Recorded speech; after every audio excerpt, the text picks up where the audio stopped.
Hey, what's going on? It's Coach Johnny with the Performance Plus Programming Podcast. Today, I'm joined by Dr. Zach Vaughn, and we are going to talk about patellar femoral pain while squatting. So, knee pain while squatting.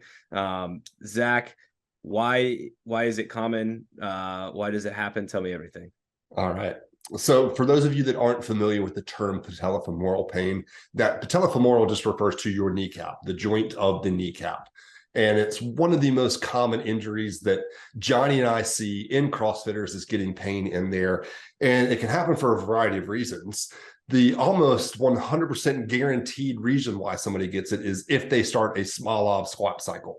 I can almost always guarantee that if you're a CrossFitter and you start a small squat cycle, you're going to have some patellar femoral pain pop up in your body. So for those of you that aren't familiar with small squat cycle, it is really intense, high volume squatting program designed for elite Soviet Union weightlifters back in like the 70s, 80s, back in their heyday, that were fully focused on their training. And we'll call it their supplementation was also very, very aggressive in terms of their ability to recover from training. And that is probably not where you and I are in our life. Like, we don't train for 4 hours a day and sleep for 12 hours a day and don't have any other life stressors going on. So number one reason why people get patellar femoral pain in general isn't just the small squat cycle. It's just when they start doing too much volume of stuff that loads the knees compared to what they've previously done. So they start, CrossFitter decides that they want to run a half marathon. They start adding in a lot of extra running to their training. They start a squat cycle. They start really trying to dial in their pistol squats, and they're doing pistol squats twice a week in addition to everything else they're doing. That's typically when you see it pop up. It's just asking too much of the body than what it's prepared for is probably 75% of the people that you and I see. Would you agree with that, Johnny? It's just a training volume error. Yeah. And a lot of too much too soon, right? Like, Yeah. I want to go no on ramp into small off. I do CrossFit main site where we squat some fashion once a week into squatting heavy every single day for weeks. So 12 weeks to be exact.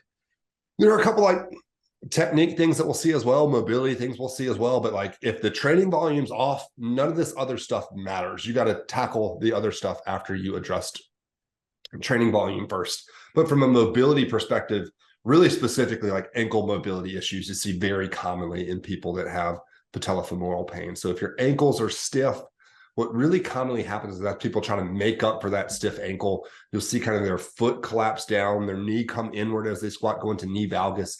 That knee valgus is not always bad. We'll probably do a future episode about knee valgus at some point. I've got an article on the barbellphysio.com on knee valgus as well. So it's not always bad. In fact, you'll see a lot of elite lifters do a little bit of knee valgus when they squat. But for a lot of us more normal athletes, like if you're squatting down, your ankles are stiff, and on the way down, that's forcing your knees to come inside as you descend down into the squat. That does tend to put a little bit more pressure on the kneecap.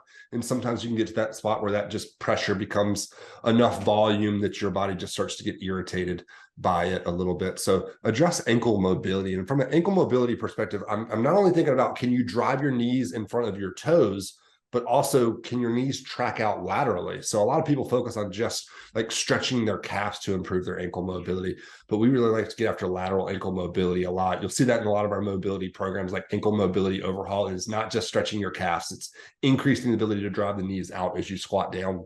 And you'll also see some hip mobility things leading to some people getting patellar femoral pain. It's probably more often going to be their ankles or their overall technique. So maybe they have good ankle mobility, but they're just not used to driving their knees out as they descend down into the squat. And so for those individuals, getting them to do like put a resistance band around their knees and have them squat, driving their knees out, drills like that just reinforce like engaging your glutes a little bit more when you squat can be super, super helpful. But number one, training volume. Number two, ankle mobility. And then three is either hip strength or hip mobility stuff. When we're talking about it in terms of the squat, it'll also pop up with other exercises like lunges and things like that occasionally. Most of what we discuss kind of already covers that. But in terms of lunges, sometimes that back leg will become a little bit irritated, or especially in like Bulgarian split squats, rear foot elevated split squats. So occasionally people will say, it's not the front leg. It's not the one doing the work. It's the back leg that is actually getting irritated. And for those individuals, sometimes we want to do stuff like the couch stretch could be great. So the couch stretch stretches one of your 4 quadricep muscles called the rectus femoris, which is also one of your hip flexors. If that's tight, it'll just put a little bit more pressure on that back leg when you do things like rear foot elevated split squats. How much of the last variant, we'll call it like quad tightness or rec fem tightness, do you contribute clinically to like just people being in a seated posture all day where the hip flexors are getting closed down and the knee is in mid-range flexion and you're just getting tight? Or do you think that is just more like, hey, you need to train this range more? I think it's probably a little bit more, you need to train this range. Like everybody thinks that their hip flexors are tight. And I test a lot of people's hip flexors, and man, of all the people that say their hip flexors are tight, only about half of them actually are tight. It's just one of those common, like, it's like the boogeyman of the body. It's your hip flexors are tight. That's the boogeyman of the body. I see it really commonly over-diagnosed by individuals on themselves. So like if you're wondering if your hip flexors are actually tight or not, there's a test you can do. It's called the Thomas test. It's the easiest way to really identify if they're actually tight or not. So many people feel tight in their hip flexors, but aren't tight. And a lot of times that just comes from either, like you said, just not exposing their body to that enough where they're in that stretch position, or sometimes it's just that they're weak in their hip flexors and they need to build a little bit more strength in that area. Going back to the initial, like most common reason people get PFP, training volume, how do you advise people to dial back volume and then reload it? Like what's a good guideline if people are thinking that's the way that they've gone? So for squatting specifically, we'll say. So with squatting, like I'm okay with you squatting and having like a little bit of discomfort. So for example, like my training volume has been really high lately. My recovery has been pretty poor with my little 8-month-old is in a sleep regression right now. So I'm not sleeping very good. So I am dealing with a little bit of bilateral patellar femoral pain. I have not changed my training volume at all because by the time I get warmed up and moving, it feels a little bit better. It's never more than discomfort. So like I'm fine to keep training, and it's slowly getting better over the last 2 weeks. So I haven't adjusted anything at all in my training. So I'm not saying that this should be that you're training completely pain-free, but if every time you squat, you're dealing with significant pain during the squat that changes how you move or results in you limping, avoiding going up and down stairs and things like that, that's when you probably really want to get a little bit more aggressive on changing your training volume or the exercises that you're doing. And I'd say more often I try to adjust the exercises versus the training volume, because if we simply say just rest or we cut down the training volume, as soon as you start trying to add training volume back in, you're going to kind of get in the same situation. So I'd rather try to keep your training volume high so we can push your fitness up, but do it with exercises that maybe challenge the patellofemoral joint a little bit less. So an example of that would be like, let's say your program calls for back squats and rear foot elevated split squats before you jump into the Metcon. And you've just noticed over the last few weeks, when you have 2 really heavy quad exercises in your workout, that you then kind of irritate this patellofemoral pain stuff. Well, then maybe instead of doing back squats and rear foot elevated split squats, maybe we sub the rear foot elevated split squats out for something that's a little friendlier on the knees. So maybe we do something like a Spanish squat that puts a little bit less force on the patellofemoral joint, but still loads the quads up. Maybe we sub that out for, instead of a rear foot elevated split squat, maybe we just go split squat straight on the ground. So we just have a little less overall tension on the entire body. Maybe we do something like hip thrust. It's still going to work our glutes really well, our quads a little bit, still translate to better squats and movements like that, but isn't going to load the patellofemoral up as much, but still keep our training volume high. That's my preferred method. That's your preferred method.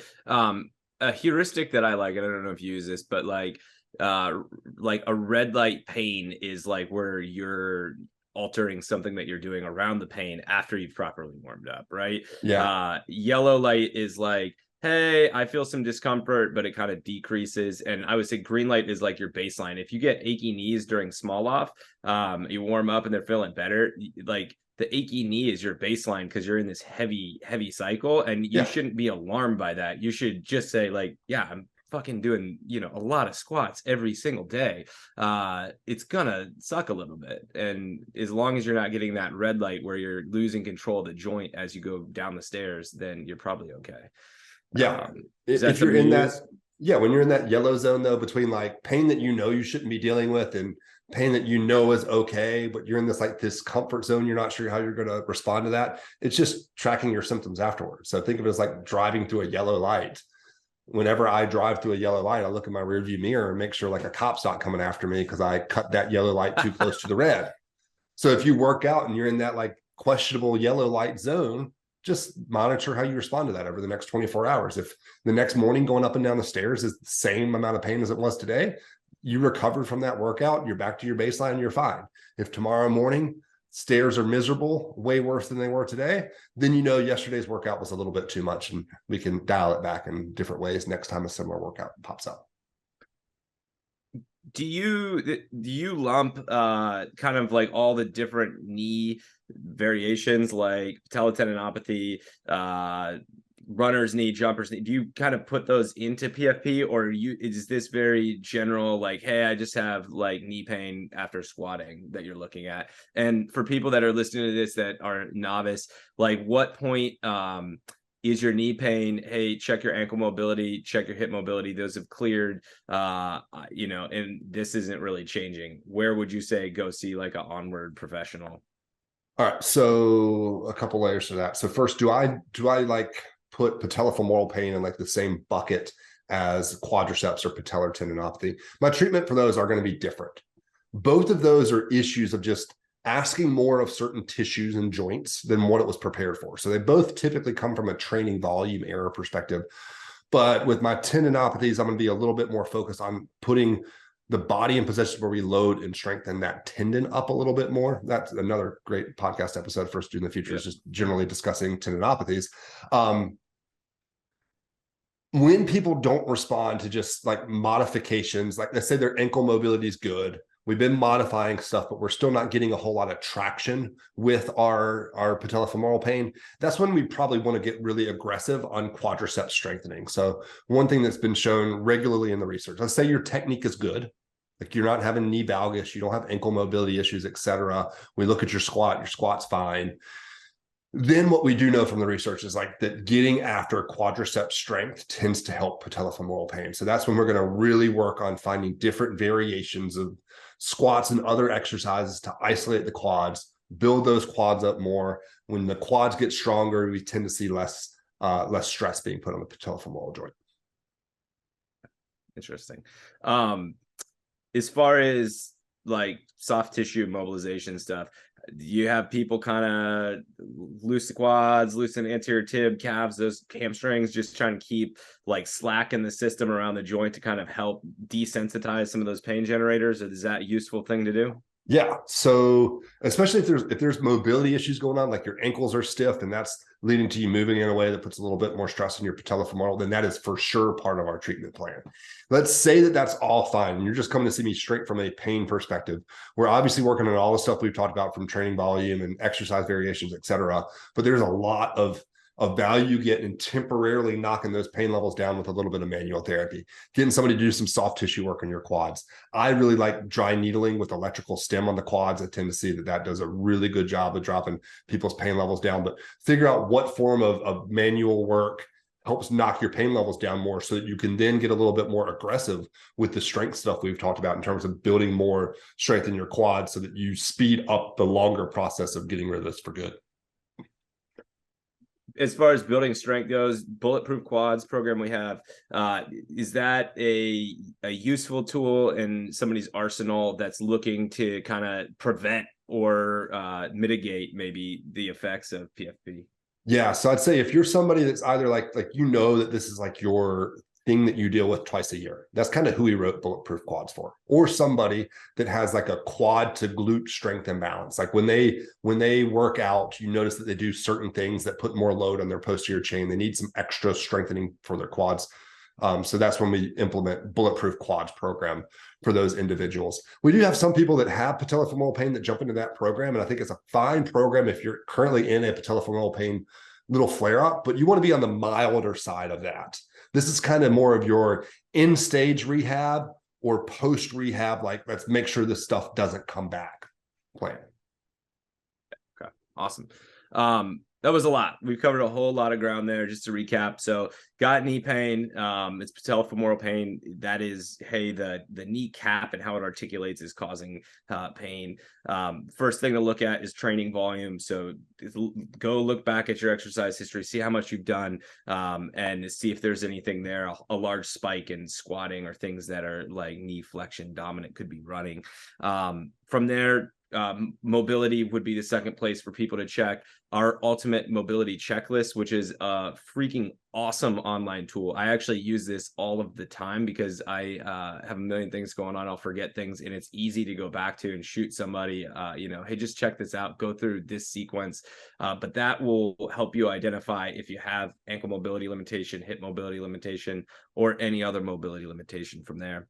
And then after that, changing exercises to kind of continue training at high volume, but not put as much load. Anything else I'm missing in a recap there from how people should address this? No, that's it. That recap was a long list, though. That was a long list. That's a lot to cover in a 15-minute podcast. Let's drop that link. So the link to Ultimate Mobility Checklist, performanceplusprogramming.com/ultimate-mobility-checklist, and you'll be able to get access to that. It's completely free, but it basically, we take every movement that you'll see in CrossFit and we show you how to break it down. If you're having trouble with that movement, here's what your technique should look like. Here are the different mobility things that might impact that and how to test your own mobility. It's such a, like, as a person that's a nerd for this, it is such a freaking cool and well done resource that I kind of wish that we had, had it available in an app form, because it really does take a lot of the diagnostic algorithm work out of your life and just send you right to somewhere. So that's definitely, check that out, even if you don't have knee pain. Check out Bulletproof Quads. That is a great way of developing some resiliency in there. And then, as always, if this is something that you're looking at and it's not training volume, it's not mobility, it's been persistent, it's not changing, then onwardphysicaltherapy.com and find an Onward physio out there that can help you get this thing better. So onwardphysio.com. We do not own onwardphysicaltherapy.com. That website costs $6,000 to buy. I'm not spending $6,000 on a website domain name. Not worth it. Plus, physio is way cooler of a word than physical therapy. Yep. Sweet. Anything else you want to add? No, man. Enjoyed it. Talk to everybody next time. Yep. Cool. Talk to you soon. Bye.